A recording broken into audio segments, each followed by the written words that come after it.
বন্ধুরা, আমরা প্রত্যেকেই কিন্তু জীবনে সুখ স্বাচ্ছন্দ্য চাই, কিন্তু আমরা চাইলেই যে আমরা সেটা পাবো তার কিন্তু কোনো গ্যারেন্টি নেই।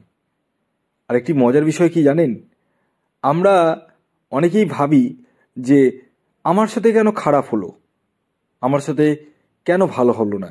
দেখুন, খারাপ হওয়াটা কিন্তু ন্যাচারাল জিনিস, ভালো হওয়াটাই কিন্তু আনন্যাচারাল জিনিস। মানে ভালো জিনিসটা কিন্তু পৃথিবীতে আনন্যাচারাল, কিন্তু আমরা মানতে চাই না। আমরা ভাবি যে ভালোটাই ন্যাচারাল জিনিস, ভালোটা কখনোই ন্যাচারাল নয়, খারাপটাই আনন্যাচারাল। যেমনভাবে একটা চাষযোগ্য জমিতে আপনি যদি চাষ না করেন তাহলে আগাছায় ভর্তি হয়ে যায়, এবং সেই আগাছাকে না তুলে ফেলা পর্যন্ত আপনি চাষ করতে পারবেন না। ঠিক তেমনই আমাদের জীবনেও কিন্তু আগাছায় ভর্তি হয়ে যায়। কী সেই আগাছা, এবং কারা এই 2024 সালে কষ্ট পাবেন বা কষ্ট আসতে চলেছে সে সম্পর্কে আমি আপনাদেরকে জানাতে চলেছি। ভিডিওটি খুবই ইম্পর্ট্যান্ট হতে চলেছে আপনাদের। আশা করি আমার বলা কথাগুলো যদি মেনে চলেন তাহলে ডেফিনেটলি আপনারা কিন্তু শুভ ফলই পাবেন। দেখুন, কষ্ট নামটা শুনলেই কিন্তু আমাদের জ্বর চলে আসে, কারণ আমরা প্রত্যেকেই চাই যেন সুখে থাকি। কিন্তু এই কষ্টটা পাই আমরা অনেকগুলো কারণে। কারা কষ্ট পায় আর কারা কষ্ট পায় না সেটা আগে জানতে হবে, তাহলেই আপনি কিন্তু বুঝে যাবেন যে আমি কি বলতে চাইছি। আমি গ্রহের দিক তো অবশ্যই বলবো, কোন গ্রহ মানে খারাপ থাকলে এরকম সমস্যা সৃষ্টি হয় সেটা তো অবশ্যই বলবো, কিন্তু আমাদের ন্যাচারাল জীবনে কিছু আমাদের কৃতকর্ম বা কর্মের জন্য কিন্তু আমরা কষ্ট পাই।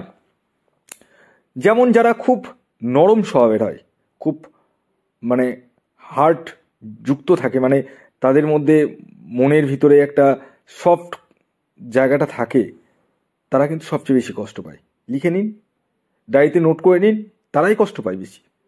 কিন্তু যারা হার্টলেস হয় তারা কিন্তু কষ্ট পায় না। কারণ কি জানেন? কারণ হচ্ছে, আমরা ধরুন আপনাকে কেউ একজন বলল যে ভাই তোর গাড়ির চাবিটা আমাকে একটু দিবি, আমি একটু যাব। আপনি গাড়ির চাবিটা দিয়ে দিলেন। আপনি বললেন না যে হাই ভাই আমার তো তেল খরচা হয়ে যাবে, এই কারণে বললেন না যে সে তো আপনার বন্ধু হচ্ছে, সে আবার কি ভাববে মনে, তাই না? এরকম ভেবে কিন্তু আপনি আর কিছু বললেন না। না বলার কারণে ও কিন্তু বাইক নিয়ে নিজের মতো করে নিয়ে গেল। নিয়ে যাওয়ার পর সে বাইকটা নিয়ে এসে দিল। কোনো কোনো ক্ষেত্রে যদি অ্যাক্সিডেন্ট হয়ে যায় বাই চান্সলি, গাড়ির ওনার তো আপনি, আপনার নামেই কিন্তু কেসটা হবে। এবার কে কষ্ট পাবে? আপনি। কি করতে গেলেন? ভালোই করতে গেলেন, আপনার এখানে কোনো স্বার্থ নেই। তাই একটা জিনিস মাথায় রাখবেন, এই স্বার্থের দুনিয়ায় আপনাদেরকে একটু স্বার্থপর হতে হবে। শুনতে খারাপ লাগছে কথাগুলো, বলতেও আমাকে খারাপ লাগছে, কিন্তু আমি বলতে বাধ্য হচ্ছি, কারণ আমি বারবার রিসার্চ করে দেখেছি তারাই খুব কষ্ট পায় যারা স্বার্থবিহীনভাবে চলে, যারা নিঃস্বার্থ চলে তারাই কষ্ট পায়। যারা বেশি ঈশ্বরের প্রতি মানে একদম নিজেকে সমর্পণ করে দেয় তারাই বেশি কষ্ট পায়। এবার আপনারা বলবেন যে তাহলে কি আমি ঈশ্বরের কাছে যাব না, নামাজ কি পড়বো না? অবশ্যই নামাজ পড়ুন, ঈশ্বরের কাছে যান, কিন্তু একটা জিনিস অবশ্যই খেয়াল রাখবেন, ঈশ্বর বলুন, আল্লাহ বলুন, যাই বলুন না কেন সবই তো এক। কিন্তু আমরা নিজেদের কৃতকর্ম, নিজেদের কাজ, সেই জায়গাটাকে বজায় না রেখে আমরা ছুটে বেড়াই সুখের পিছনে। সুখ কখনোই অর্থতে আসে না। অনেকে বলবে যে অর্থ থাকলে তো সুখ হয়ে যায়। ধরুন আপনার কাছে প্রচুর টাকা আছে, কোটি কোটি টাকা, হঠাৎ আপনার একটা এমন রোগ হয়ে গেল, তখন আপনি সর্বস্ব লুটিয়ে দিলেন, কিন্তু ডক্টরের কাছে শুনলেন যে আপনার আয়ু বেশি নেই, কয়েকদিনই মাত্র। কেমন লাগবে শুনতে? তাই যারা খুব অর্থ নিয়ে চিন্তা করছেন, হ্যাঁ অর্থ দরকার, আমিও জানি, আমিও মানি অর্থ দরকার, কিন্তু আপনাদেরকে কিছুটা সমাজসেবা করতে হবে। এবার আসি, কারা বেশি কষ্ট পায় কোন গ্রহের কারণে? যাদের বুধ ড্যামেজ রয়েছে। লিখে নিন, বুধ যাদের ড্যামেজ রয়েছে তারা বেশি কষ্ট পাবে 100%।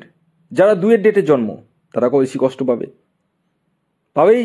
যারা 4-এর ডেটে জন্ম কষ্ট পাবেই। এবং যারা 8-এর ডেটে জন্ম তারাও কষ্ট পাবে। 2, 4, 8 এই ডেটে জন্ম হলে কষ্ট পাবে। তার মধ্যে বেশি কষ্ট পায় 2 আর 4-এ। এবং যখন দেখবেন আপনার জীবনে আপনার পাশে কেউ নেই, মানে আপনি একা, তখন আপনি কিন্তু দুঃখ পাবেন না। তখন আপনি দুঃখ পাবেন না, কারণ ভগবান, একটা জিনিস জেনে রাখবেন, ভগবান বা ঈশ্বর বা আল্লাহ যাই বলুন না কেন, মানে আপনার প্রতি সেই জায়গাটা রাখার জন্যই, মানে আপনার জন্য একটা আসন রেখে দিয়েছে। শুধু আপনাকে এক্সাম দিতে হবে, এক্সামে শুধু পাস করতে হবে। হেল্প কেউ করবে না আপনাকে, কারো হেল্পের আশা করবেন না। শুধু জীবনের লক্ষ্যকে স্থির রাখুন। যাদের বুধ ড্যামেজ রয়েছে তারা ইমিডিয়েটলি বুধের প্রতিকার করুন, আমি আপনাদের পাশেই রয়েছি। এবং আরেকটি গ্রহের কারণে কিন্তু, মানে দোষের কারণে, সেটা হচ্ছে গ্রহণ দোষ। গ্রহণ দোষের কারণে কিন্তু জীবনে গ্রহণ লেগে যায়।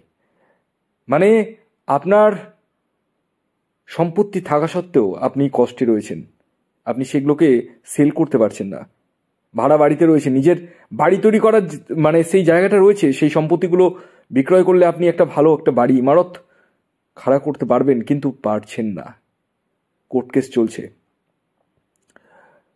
এটা কিন্তু গ্রহণ দোষ থাকলে হয়, সেই দোষকে কিন্তু কাটাতে হবে আপনাদেরকে। আর এই 2024 সালে যাদের জন্মছকে শনি পীড়িত রয়েছে, লিখে নিন, শনি পীড়িত রয়েছে এবং পাশাপাশি রাহু গ্রহ পীড়িত রয়েছে, তারা সবচেয়ে বেশি কষ্ট পাবে। তারা সবচেয়ে বেশি কষ্ট পাবে এবং জীবনে তারা ভাববে যে আমি কি করলাম আর কি পেলাম। তাই আমি বলি, দুঃখ পাওয়ার বিষয় নেই, আপনারা এর প্রতিকার প্রতিবিধান করিয়ে নিন। অবশ্যই খারাপ যেমন রয়েছে ভালো তো রয়েছে, এই বিশ্ব ব্রহ্মাণ্ডে নেগেটিভ যেমন রয়েছে পজিটিভও রয়েছে, সেই পজিটিভকে অ্যাট্রাক্ট করতে হবে। আর সেই অ্যাট্রাক্টেড ফর্মুলা আমি আপনাদেরকে বলে দেবো। তবে ব্যক্তিগত জন্মছক না বিচার করলে তো কিছুই বলা সম্ভব নয়, তাই ব্যক্তিগত জন্মছক বিচার করে নিন এবং আমি আপনাদেরকে সমস্তভাবে হেল্প করব, সাহায্য করব, যাতে আপনারা আপনাদের যে স্বপ্ন রয়েছে, যে আশা রয়েছে, সেই আশা যেন পূর্ণ হয়।